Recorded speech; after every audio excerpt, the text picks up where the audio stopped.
I was half asleep when my phone buzzed on the nightstand. It was barely past 6 in the morning, the kind of hour when only emergencies or telemarketers are bold enough to reach out. I almost ignored it, but something in me said to check. Maybe it was just the vibration, sharp, insistent. Or maybe it was the fact that I'd been feeling this quiet unease for weeks, like something in my life was tilting and I hadn't caught the angle yet. It was a text from my lawyer, Mark.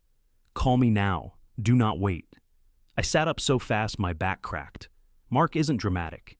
He's the kind of man who uses periods like scalpels, clean, precise, not a wasted stroke. But that text, it felt like someone grabbing me by the collar. I called immediately. He picked up before the first ring finished. "Are you alone?" he asked. That's not the kind of question you want to hear before coffee. My heart started thudding, heavy and uneven. Yeah, I'm alone. What's going on?" He exhaled, and I could hear papers shuffling. "I didn't want to text details. I received something late last night that concerns you. And your daughter." At that, I froze. My daughter Emma was the last person I ever expected to be in a conversation that started with concerns and ended with my lawyer sounding like he wished he didn't have to tell me something. "What about Emma?" I asked. My voice sounded thin, even to me. Mark hesitated. Another terrible sign. "I need you to stay calm while I explain, but it appears she's been preparing documents, legal ones that involve your estate, your assets." I felt my mouth go dry.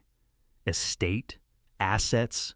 I laughed, this sharp, uncomfortable sound that didn't feel like it belonged to me.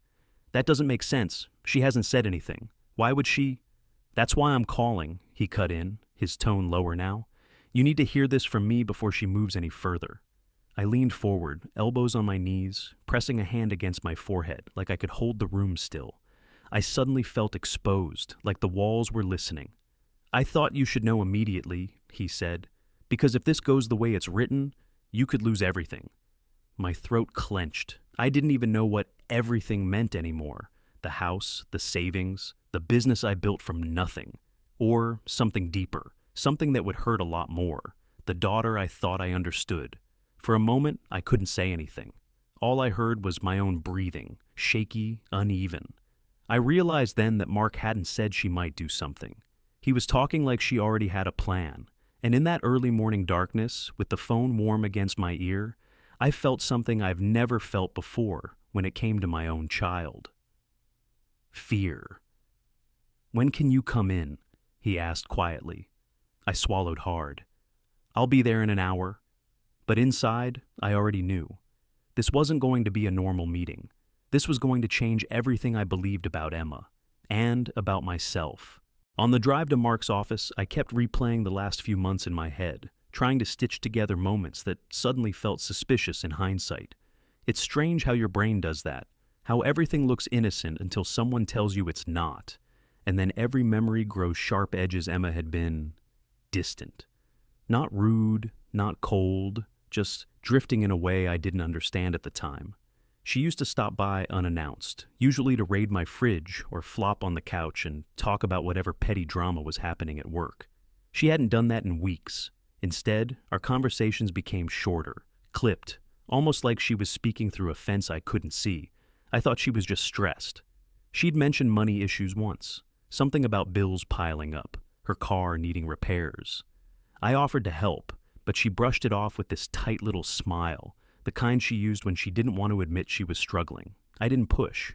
I figured she'd come to me when she was ready. God, how stupid does that sound now? There were other things too, little comments that seemed harmless at the time, like when she asked casually, "Dad, what happens to all this stuff, later?" Waving her hand around my living room like it was a showroom, I laughed it off, thinking she was just being morbid. I told her the usual. She'd get what I had, but hopefully not for decades. She didn't smile at that. She just nodded slowly, like she was making mental notes. And then there was the day I caught her going through the filing cabinet in my office. She claimed she was looking for old photos for some project she was doing. I didn't think twice. Why would I? She's my daughter. She grew up in that house. She knew every drawer, every shelf, every hidden box. But now, with Mark's words still ringing in my ears, Documents she's been preparing. That memory made my stomach twist.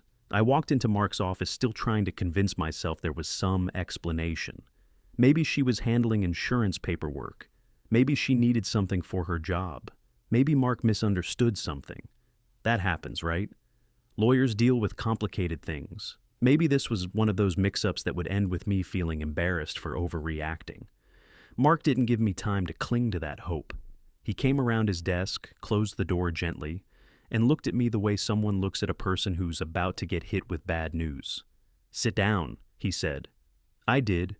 He pulled out a thin stack of printouts, the edges too straight, too clean. "I got these last night," he said. "They were forwarded to me by a colleague who thought I should see them." He slid the documents toward me. "These are drafts of petitions, conservatorship paperwork, transfer of ownership forms, and a statement of incapacity." I frowned. "Incapacity? What are you talking about? I'm fine." "That," he said slowly, "isn't what she's telling people." For a second, I actually stopped breathing. He tapped the top page. "Your daughter has been preparing a claim that you're no longer capable of managing your financial affairs, that you've been disoriented, forgetful, and making unsafe decisions." I stared at him. "That's ridiculous." "I know," he said, "but if she got enough signatures, if she filed this at the right time, you could have been frozen out of your own accounts." I felt this heat rise in my chest, a mix of confusion, anger, and something worse. Betrayal so sharp it almost felt physical. I wanted to defend her. I wanted to say she'd never do something like that, but the truth was clawing at me, whispering in a voice I didn't want to recognize. I had missed something, maybe a lot of things, and for the first time in my life, I wondered if Emma had been looking at me not as her father, but as an opportunity. I don't know how long I just sat there staring at those papers. My own name was printed across the top of each page, bold and emotionless, like it belonged to someone who was already halfway gone. Seeing it like that, detached from me, stripped of everything I knew myself to be, made something inside me go cold. Mark waited, giving me space to absorb it. When he finally spoke, his voice was low. "There's more." I looked up, barely able to process the first wave. "More?" He pulled out another document. This one, an email thread. My daughter's name was right there, in black and white, along with another one I recognized but didn't expect. Her mother's sister, Linda. That alone made my jaw clench. Linda was the sort of person who could turn a birthday invitation into a legal dispute. She'd always resented the fact that Emma stayed closer to me than to her side of the family. Mark slid the pages toward me. "These are drafts of messages she sent to an attorney who specializes in, well, power transfers, conservatorships, estate restructuring." I skimmed the lines and the words blurred. Phrases jumped out like knives. "He's getting worse. I'm worried he'll mismanage what's left. I need to take over before things deteriorate." My chest tightened. "She wrote this? About me?" Mark nodded. "These were saved as drafts, not sent yet. But the intent is clear." I leaned back in the chair, staring at the ceiling as if it might offer some explanation. I wasn't getting worse. I wasn't deteriorating. I mean, sure, I misplaced my glasses sometimes, forgot where I left my phone, but who doesn't? That's life after 50, not early dementia. And Emma knew that. She joked about it with me.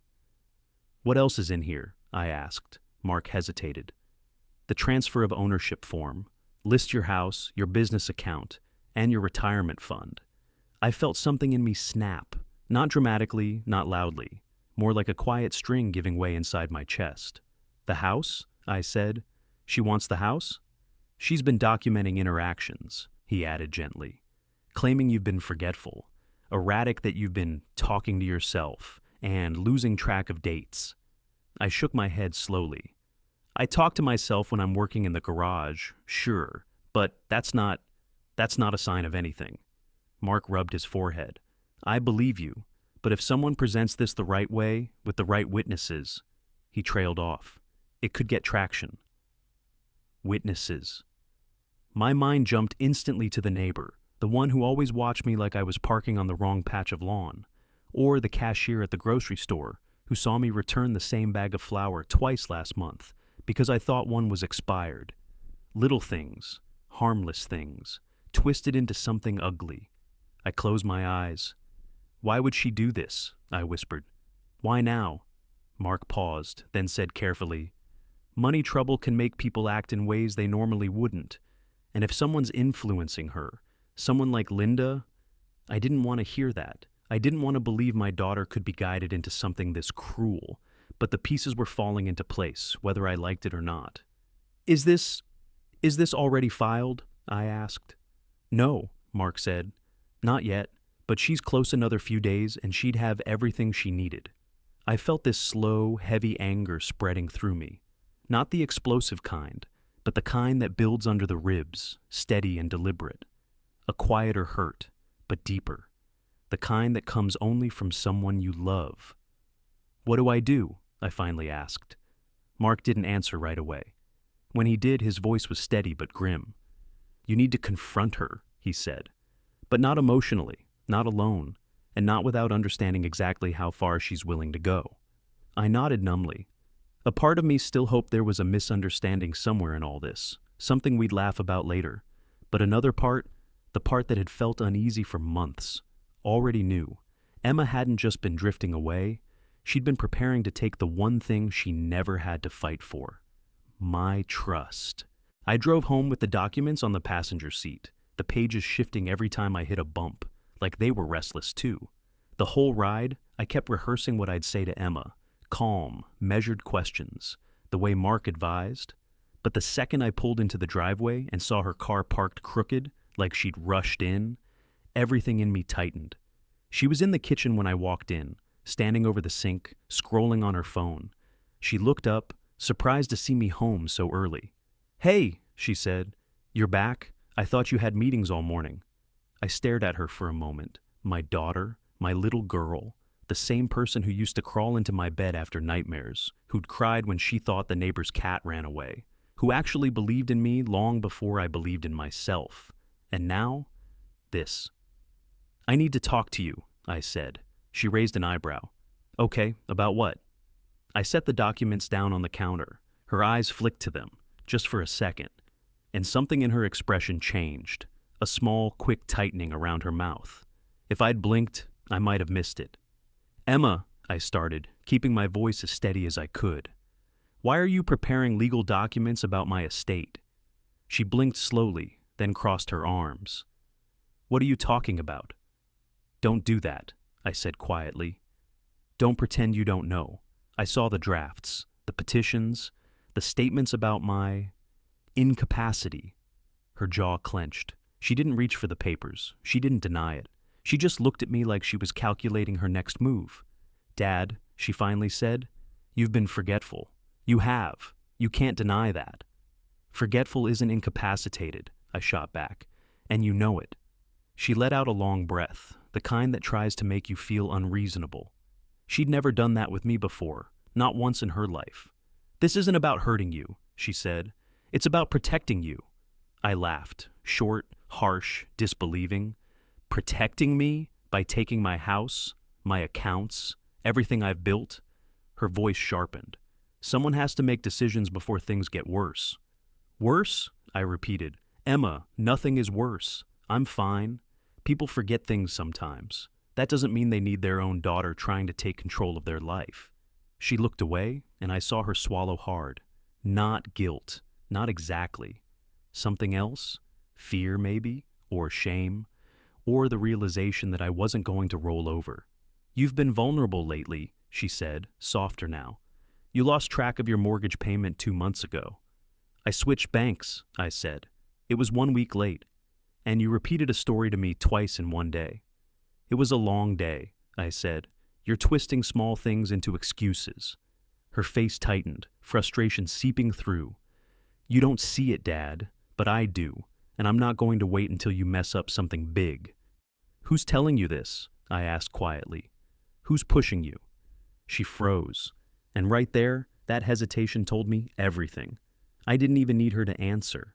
"Is it Linda?" I asked. "Did she put this idea in your head?" Her eyes flickered, guilt this time, unmistakable. She She just wants the best for me, for us. For us? I repeated, or for what she thinks she's owed. I could feel my voice rising, but I couldn't stop it. Not now.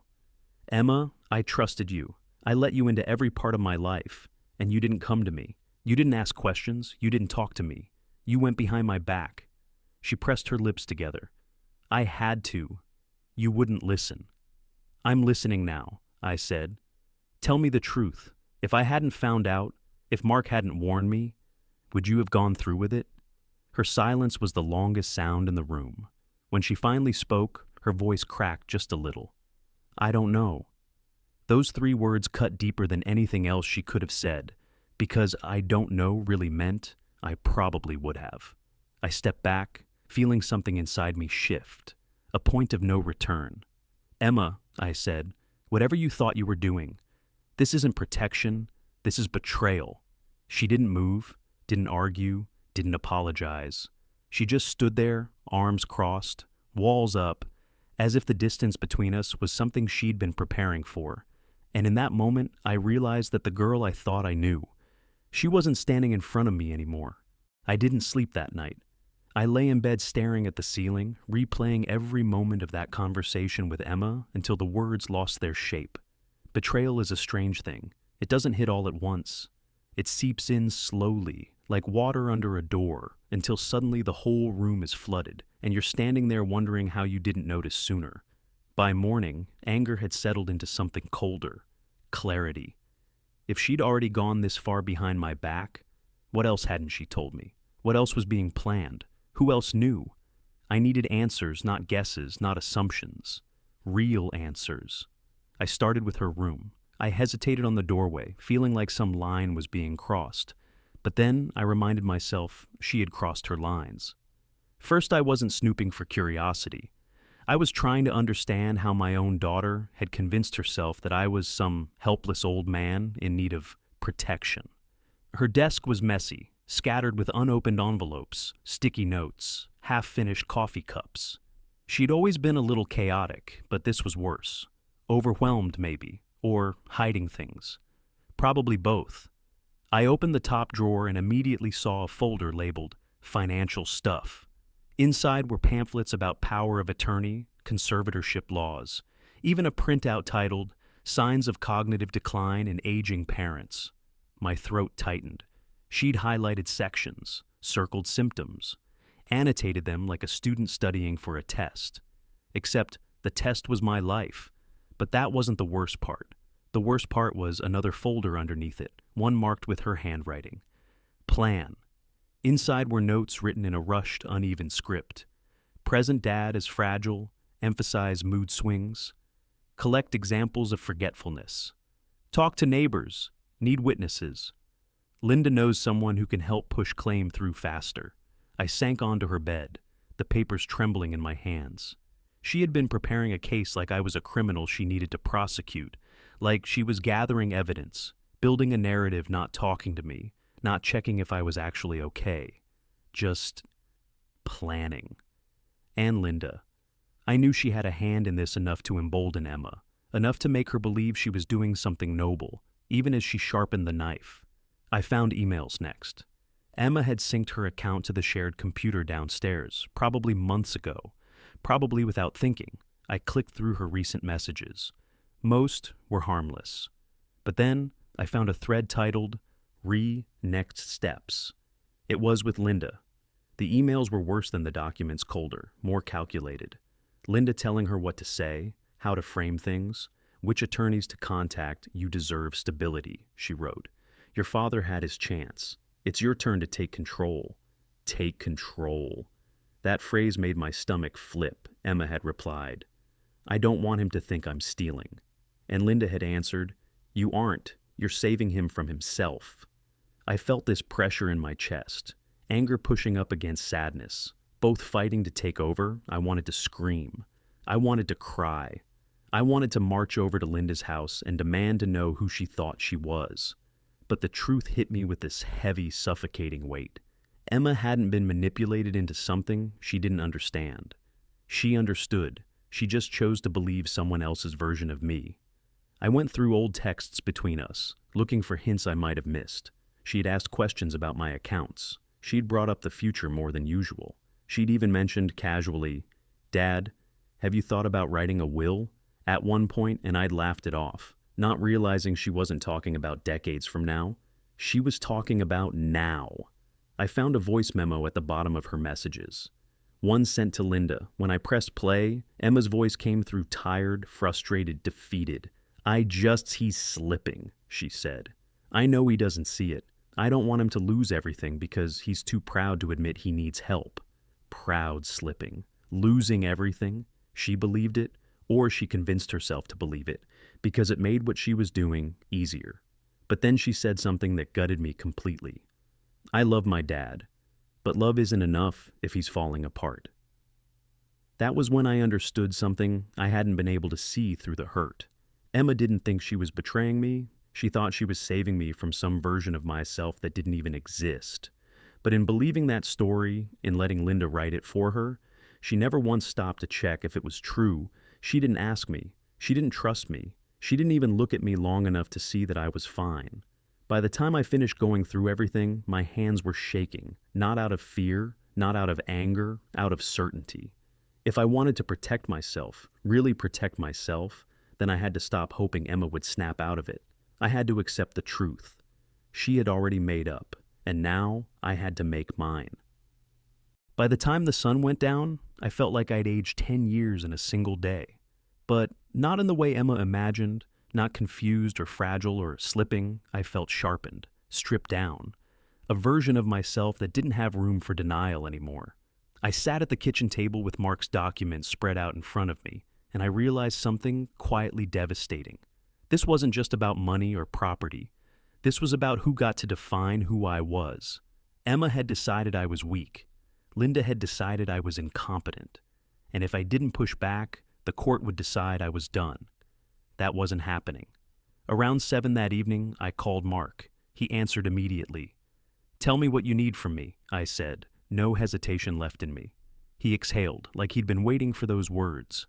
"First, we need to create a legal record that you're competent, a doctor's evaluation, a cognitive baseline test, and a notarized statement." "Fine," I said, "book it." "Second," he continued, "we need to secure your assets, temporarily, move certain accounts into protected status, change passwords, restrict any shared access she might have gotten hold of." I didn't even let him finish. Already started. The truth was, the moment I found that folder in Emma's room, I had gone through every bank portal, every email, every recovery question. I changed it all. Not because I wanted to shut her out, but because she had left me no choice. "And third," Mark said, his tone heavier now, "you need to decide what you're willing to risk with her." I closed my eyes. That was the hardest part. Not the paperwork, not the legal defense, not even the betrayal itself. The hardest part was understanding that protecting myself meant hurting her. It meant drawing a boundary so sharp it would cut both of us. "I'm not taking her to court," I said quietly. "But I'm not letting her take control of my life either." "There is a middle ground," he replied. "We can file a preemptive declaration. It doesn't accuse her of anything. It just legally states that no one can pursue guardianship or conservatorship over you without medical evidence and a judge's direct approval. So it stops her. It stops anyone." I nodded slowly. "Do it." But that wasn't the only decision I had to make. After hanging up, I walked into the living room and sat in the dark. I don't know how long I stayed there, long enough to hear Emma come home. Long enough to hear her moving through the hallway, avoiding my door. Long enough to realize she still didn't understand what she had put in motion. I stood and met her in the living room. She paused, surprised to see me still awake. "We need to talk," I said. She sighed. "Dad, I'm tired. Can we just—" "No," I said, firmer than I meant to. "This can't wait." She folded her arms. "So what now? You lecture me, tell me I'm wrong, pretend everything's fine when it's not?" I looked at her, really looked at her.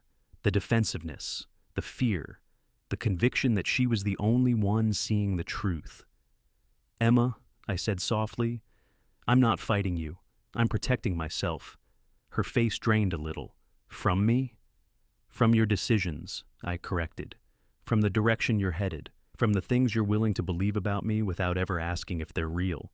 She swallowed hard. I was trying to help you. No, I said gently. You were trying to control me, and whether you meant to or not, you were planning to take my life away from me, one signature at a time. Her eyes flickered with something, hurt maybe, or realization, or denial. It was impossible to tell which. I've spoken to my lawyer, I continued. Measures are being put in place. You won't be able to file anything without a judge reviewing it first. She stared at me like I had slapped her. You did that? Against me? Against what was happening, I said. Not you.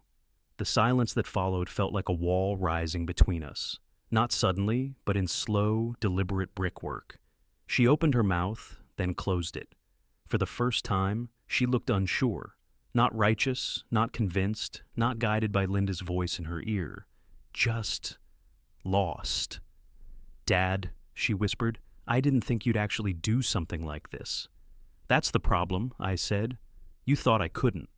Her eyes glistened, but she blinked it away. She didn't cry. Emma never cried when she was hurt, only when she was overwhelmed. She turned away, her voice small. I need some air. I nodded. Take your time. She grabbed her keys and left without another word. And as the door clicked shut, I felt another shift inside me. Not anger this time, and not grief resolve. I had drawn the line she thought I was incapable of drawing. Now I had to face the last part of this story. The moment she realized I wasn't the fragile man she'd built in her head. I was still her father, and I wasn't going down without a fight. Emma didn't come home that night, or the next. She texted me once. I'm staying at Aunt Linda's for a bit. I need space. Space. That word did something strange to me. It didn't hurt the way I expected. It felt more like confirmation. Proof that she wasn't ready to face what she'd tried to do. Mark kept me updated on the paperwork over the next few days. The evaluations, the notarized statements, the legal declarations, all lined up, all airtight. My accounts were secured. My home protected my name, my identity, my autonomy, finally back under my control. But every victory felt bittersweet. Because every step I took to protect myself was another step away from the girl I raised. On the 5th day, there was a knock at the door. I knew the rhythm instantly.